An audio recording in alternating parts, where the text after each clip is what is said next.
Hello, beautiful soul. Welcome back, or welcome on in for the first time. My name is Matthew. This is the Path of the Joker, where every day you have the opportunity, the free will, and the decision to make your highest decision. Create someone new of yourself. And speaking on that, I actually have a beautiful little story. So yesterday at the end of work, I was trying to, just go back to the office, finish up my paperwork, and clock out. A coworker of mine came across me, started talking, but then he started to physically block my walking path and even like backing up, walking, giving me eye contact, like all the body language of stop and listen to me, please. So I listened to God and was like, all right, what's going on here? He starts going on about a past relationship and how he was feeling drawn to reach out to that person because it was their birthday. Recently, I found out he's already dating someone else. So, first off, I asked him, well, why do you feel like you have to reach out to this person? Like, aren't you with your new girlfriend? He's like, yeah, but we have history and all this and that. And I mean, I don't know what his beliefs are personally up until yesterday. I found out he's a Jehovah's Witness. And, I still love him regardless for who he is as he is. But, I told him, look, like, granted, she may be heavily thinking about you during this day because you two had a connection in the past, and maybe energetically she's pulling on you, hoping that you'll reach out to her. But you have to think about it in this way.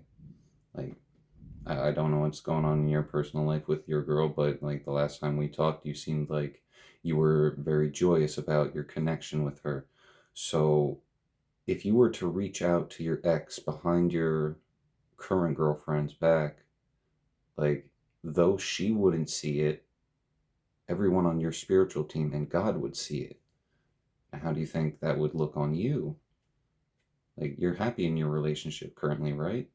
Like, yeah, yeah, I love her. And that was the thing. Um, so I didn't do it because even the security guard over at the other gate there, like, said, yeah, do it. But I reached out to my girlfriend first and I was like, babe, I need you. And I'm like, fuck yes, man, that is beautiful. And he said her response was even more beautiful. She was just finishing up her order at a drive-through and wanted to call him immediately as well. Like, how beautiful is that? Love so strong between two people that they're thinking of one another without, like, trying to go for external needs beyond their connection. That is that's what the whole goal is, right? To be able to trust your partner on a different level than you're used to. So I then asked him, like, well, this ex relationship seems to still be really weighing heavy on you. What did you learn during that relationship that you're still like grateful for today? What taught you how to move past that relationship? And he said lying to himself. He was tired of lying to himself. And he's grateful every day that he's continuing to better himself in his own ways. Like, how absolutely incredible is that? God is working on people around me, and, maybe God wanted me to see something with him. And I did. I saw past versions of myself where, I was anxiously attached to someone because I thought they were the one and I couldn't be without them. But that wasn't the case. And that's okay. Like, truly, that is okay, because what is meant for us will come to us no matter what. If you're not doing the spiritual work, however, you're going to be stuck in those old loops. And I'm grateful that I did speak my mind when I was talking to him, because I wouldn't want him to go through the same things that I went through. Like, that was me doing my service, at least from my part of a journey, giving him advice to stay truthful to his journey, to his current relationship, not only with himself, his girlfriend, but his idea of God. Because we're all interconnected through God. Whether you surrender to him or not, that's an entirely different story. But we are all connected through God. We're all his creations. Some of us have a purpose, some of us don't. Some of our purposes are intertwined with others. And it's all a matter of alignment. But the thing is, are you following the 10 Commandments? Are you treating others as you want to be treated? Are you recognizing that the people that are treating you less than maybe have too much of a place in your life, and you need to get them out of your life for things to get better? And it takes a while to really stay disciplined when it comes to addictions in many sense.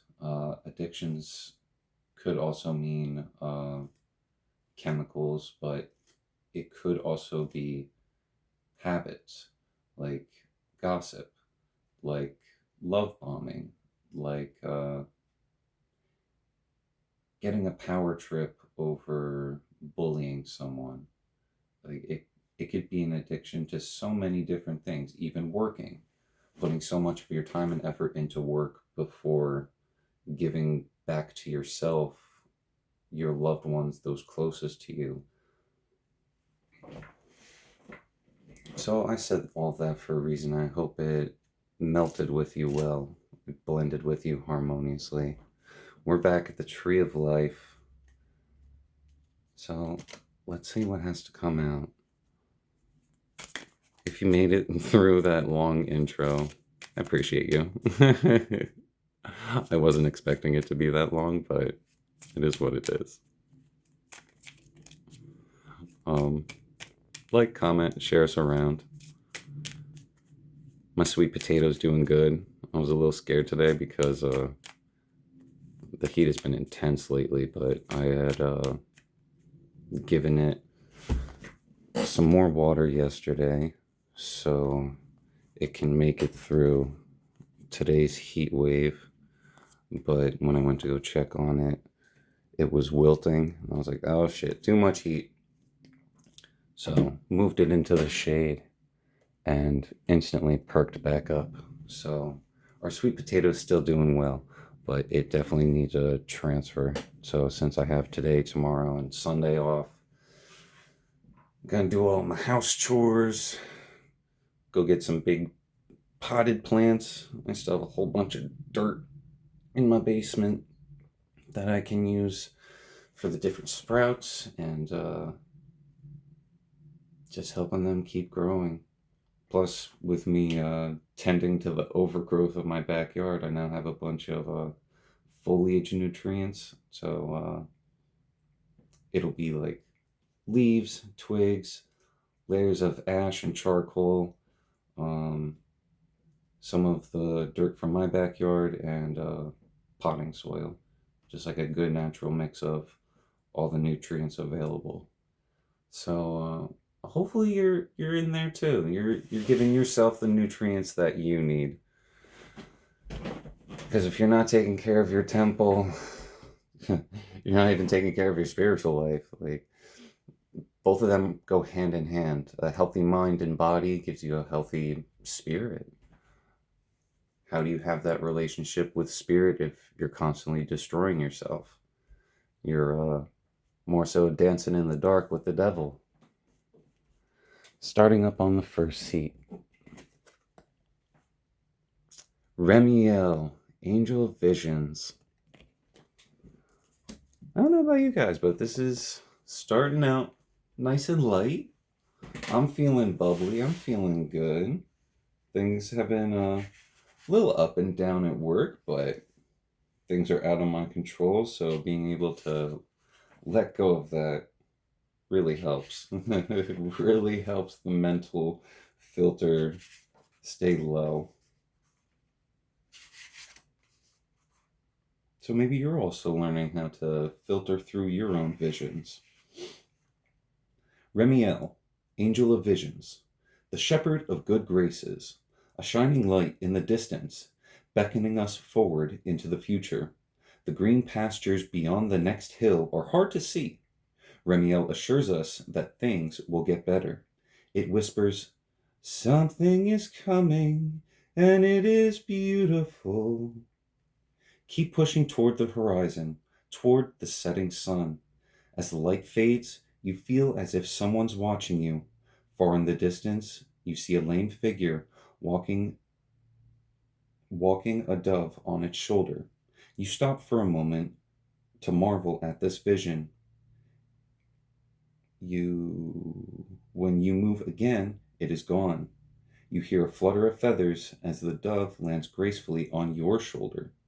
Signs: a cane, a rising sun, a white dove. I haven't thought of this before, but maybe one of your ancestors visited you in a dream. Because when I think of lame, I think of someone old, a cane, someone who has mobility issues, or it could have been someone that had an accident, so now they have a permanent limp and have to use a cane.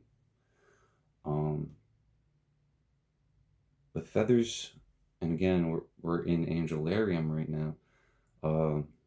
Signs that I've known that angels walk with me are feathers in random places I wouldn't typically find feathers.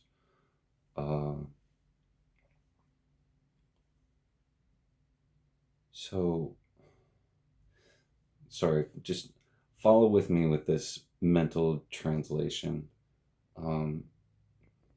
One of your ancestors or someone in your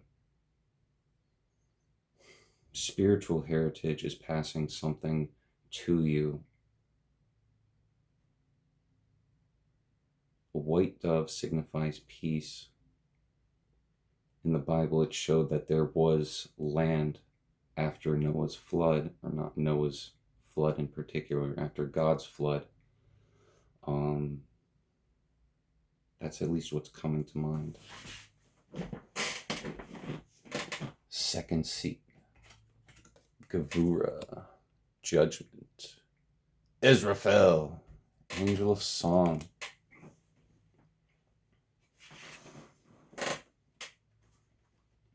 The herald that will call the coming of end times.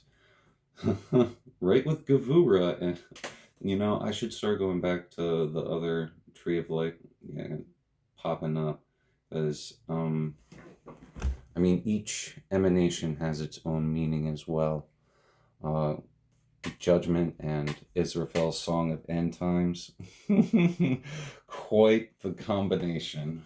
Israfel's a presence, a beacon, a warning. Heated judgment is upon us. The horn that blows the final call rests against the flesh of Israfel's lips, if even it is flesh at all. Israfel is both melody and the cacophony of existence. Songs can be soft and warm, especially when they end. Under the serene score of creation, the danger of total destruction is hidden. Beyond that destruction may be a new beginning. You must consider the implications of your actions seriously. Choose your steps wisely as you dance upon the cinder-soft earth. Signs: a horn, the setting sun, a flame. And again, we have two cards talking about the setting sun. So something possibly could be ending in someone's life, especially with judgment, double judgment with Israfel's Song of Judgment and Gavura harboring over judgment. Oh no. Housing judgment, I wanted to say.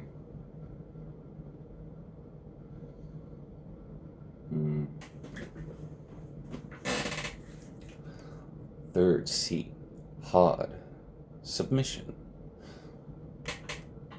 Raziel, angel of mysteries. Surrender to the mysteries. That's a good way to surrender.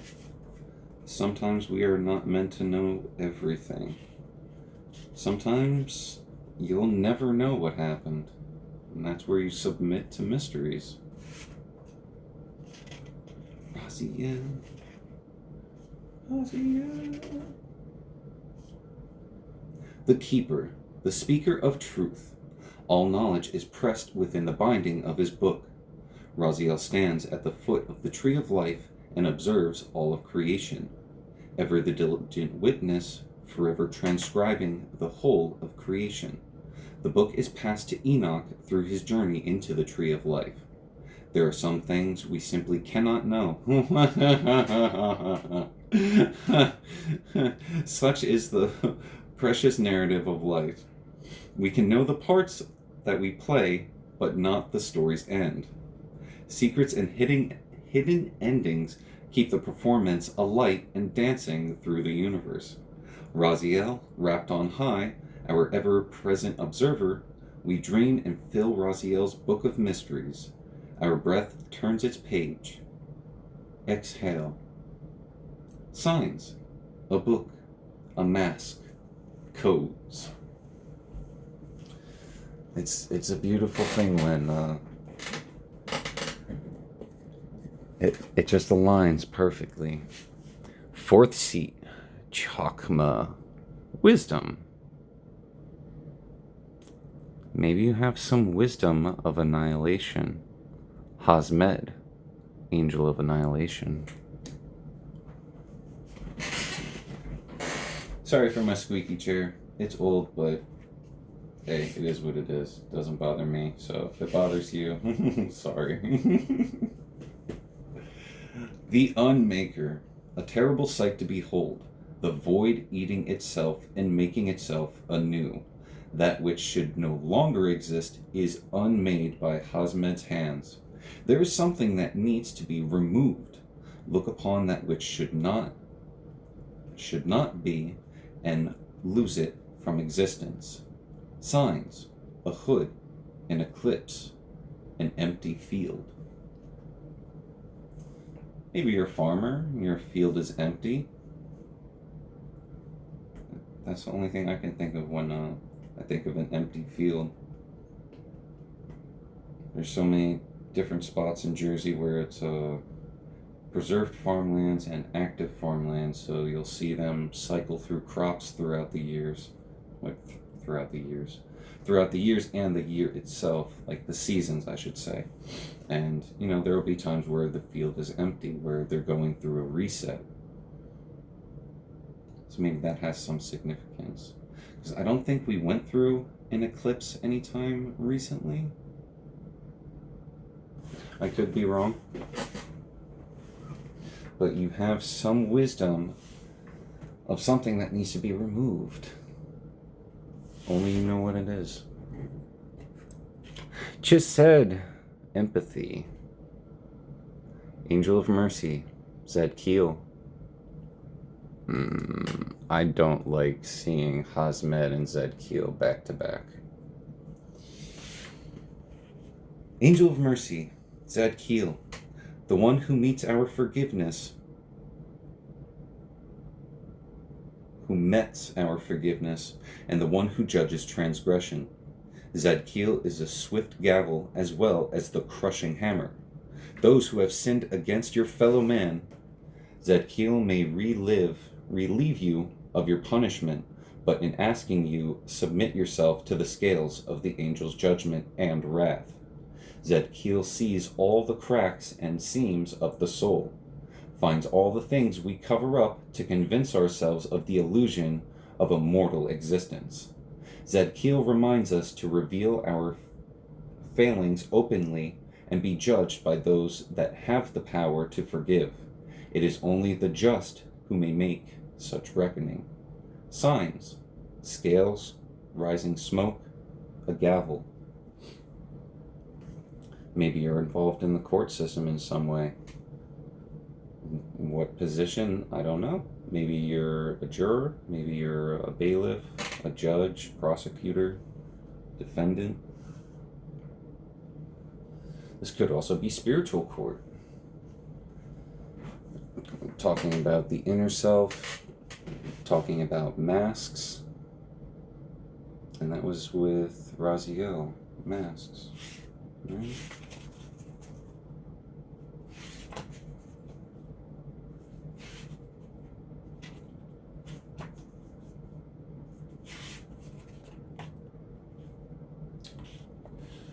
Me sometimes. Yeah, a mask. You gotta tear off your own mask.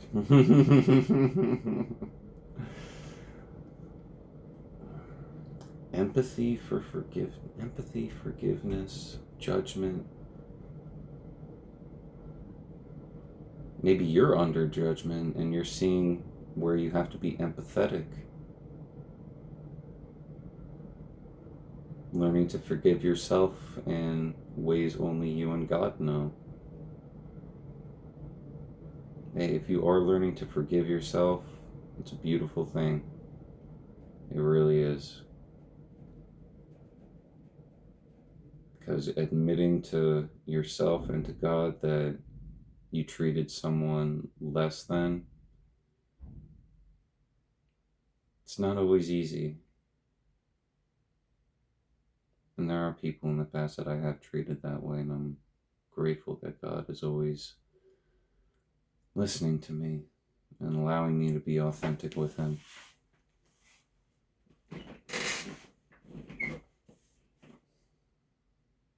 Just think about it.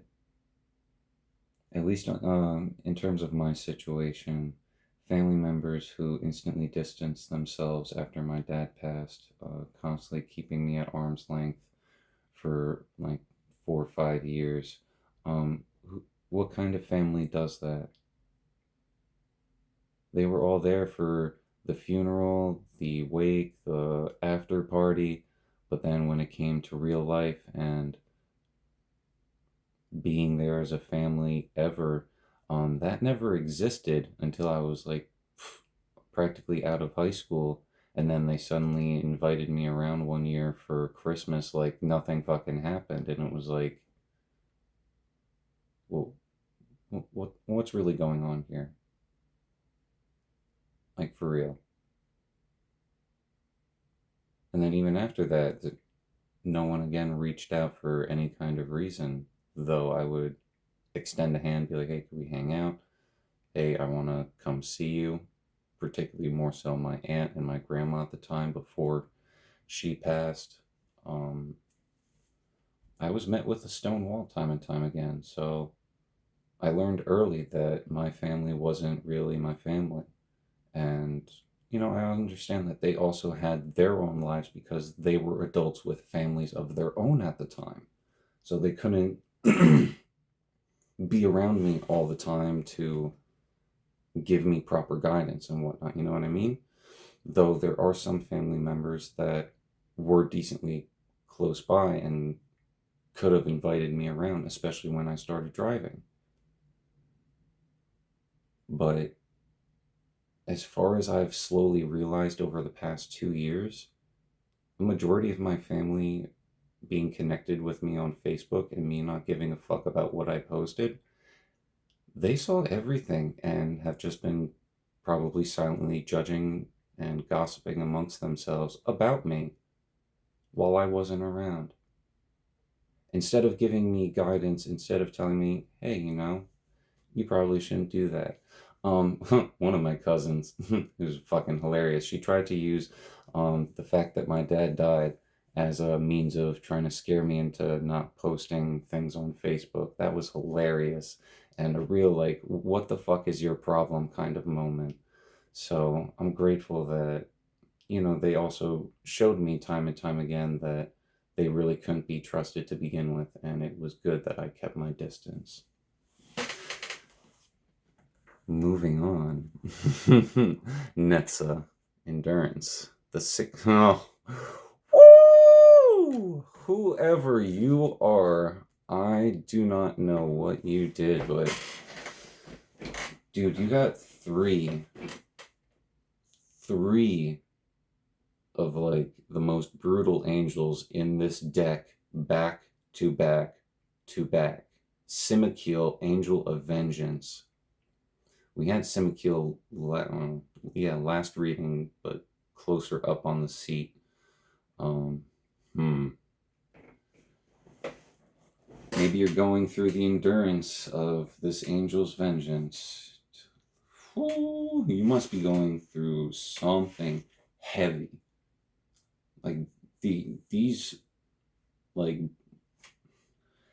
as far as I've seen and done in my own readings, these angels do not come out back to back like this.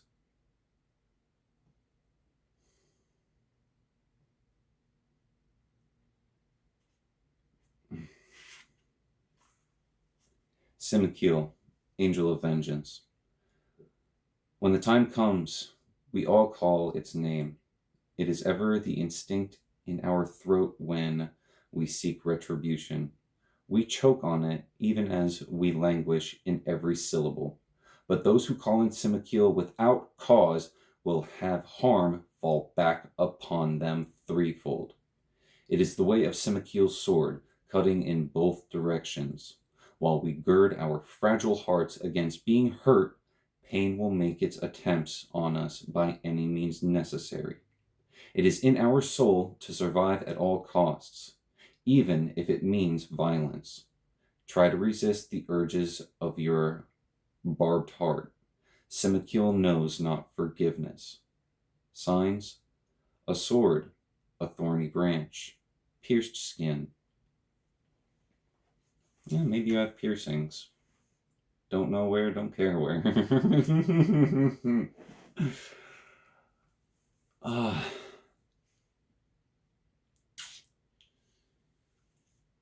So you called for vengeance and retribution without cause. Makes sense as to why it's in endurance. You're going through this right now.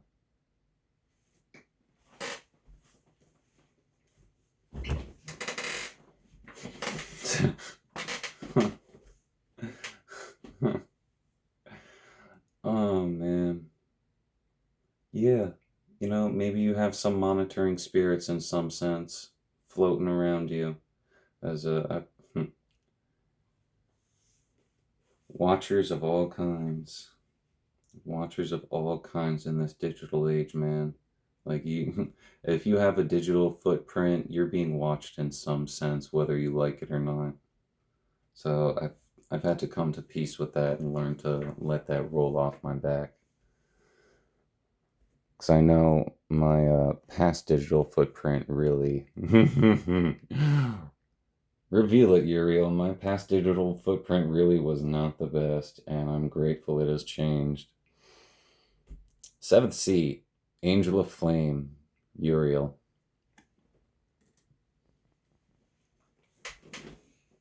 Wild and unwieldy. Restraint in unthinkable. Uriel cannot be bound. The flames peel back the dark like silken fabric. The heat licks the edge of your awareness as you turn to meet it. You are consumed. The rhythms of heat and passion and flesh fill your mind. It comes over you like a wave, pressing your consciousness into your body. You can no longer think. You can only feel sensations tremble through your being. Uriel knows nothing but yearning. Look into the balefire of Uriel, and it will expose your heart and leave you writhing in desire. Signs: a brazier, a stallion, a tongue. When I think of piercing and a stallion, maybe someone has a horse tattoo. Could also have a pierced tongue. This could also be someone you know that has a fire pit. I only say a brazier because that's basically what a fire pit is. Though different in certain ways, it's basically the same thing.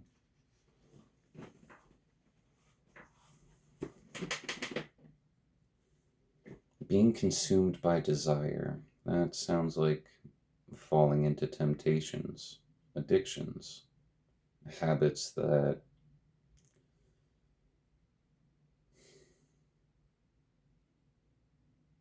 consuming, they just take over you, or you willingly give into them. Fire, at least fire in the tarot talks about willpower, your inner passion, your inner fire, your energy. And from how you've been using it, having an angel of annihilation, mercy, and vengeance come out. Maybe you've been sending around a lot of fire magic, a lot of sensual energy towards people that you probably shouldn't have. Trying to control them in some way by using the flesh, passions, desires, temptations. This is why it's important to have a relationship with God. You learn about temptations, you learn to avoid them, you learn to protect yourself from energy that isn't your own. 8th seat, Angel of Divination, Aistibus. Also had that angel come out during the pre-shuffle, but hey, now it's here. Maybe you're a diviner in some sense.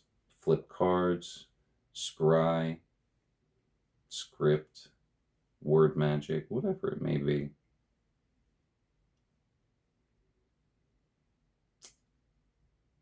But I'm grateful this energy is not mine. Like, calling upon retribution with no cause. That's pretty brutal. That is pretty brutal for someone in the spiritual community to do. Oh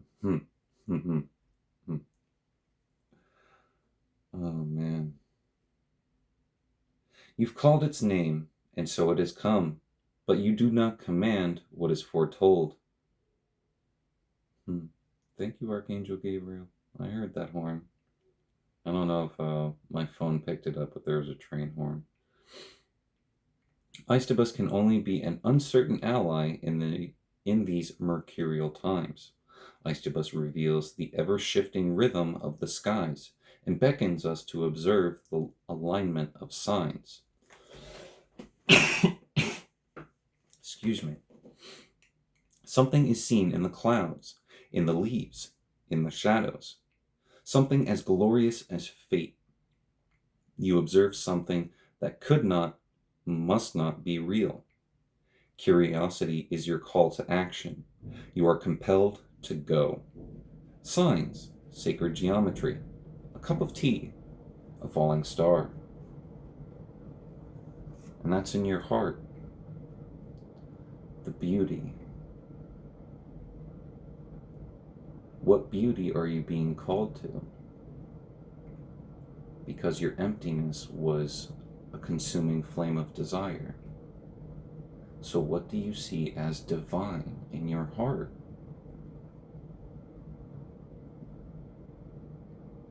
Maybe you've already been through the annihilation, the mercy, because of your vengeance. In the emptiness, you let go of your fire, and now in your heart, you're opening up to the divine.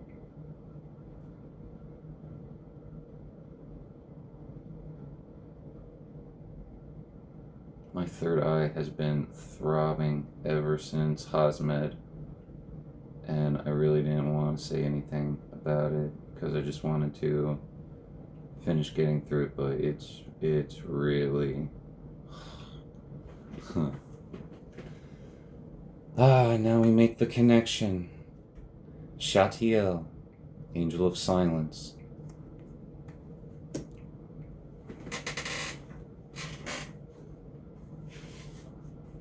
You could be moving in silence. Your judgment could be silence currently. Again, spiritual cord. There's the connection you made. You made a connection of someone's silence.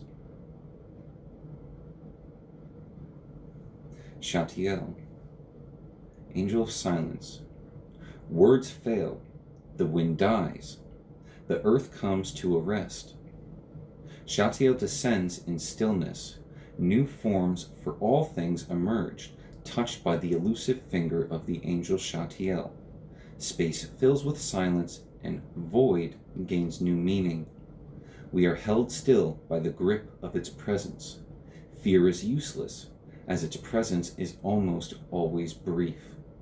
Silence slides over your ears, enveloping your awareness completely, as if you've closed your eyes. Take a moment, take the silence within you, and use it to still the tremors of your soul. Shatiel wills it.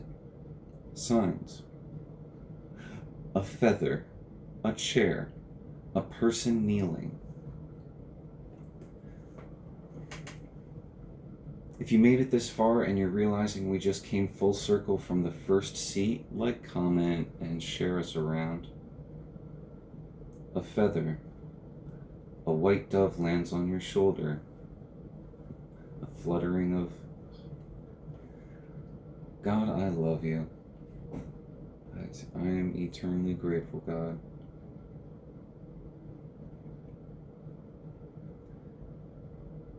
It's a time for silence.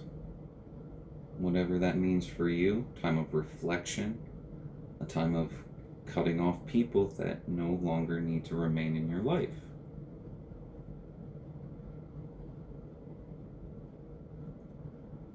Sorry, I didn't clarify with the emptiness. The up there, emptiness. Sometimes it's not shown, but in most of the older ones it is. It's the connection between spiritualism, your eyes, and your heart. A